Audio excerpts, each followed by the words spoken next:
Hello everyone and welcome back to another video. Today we're going to see how to listen to music on Spotify offline. Firstly, download your playlists, albums or podcasts on the device. Switch that device to offline mode. Just go to the three dots, File, then Offline Mode on PC, or Home, Settings, then Playback, then Toggle Offline on Android. Now you can listen offline while someone else streams on that same account. If all devices are connected to the same Wi-Fi, you can switch playback seamlessly between them, but still only one active stream at a time. And if you want multiple people streaming at the same time, upgrade to Spotify Premium Duo for 2 users or family up to 6 users.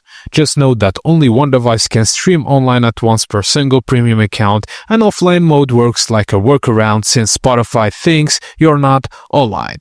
Also, for simultaneous streaming, you'll need duo or family plans. And that's it, guys. As simple as that. Thank you for watching, and please don't forget to like and subscribe for more.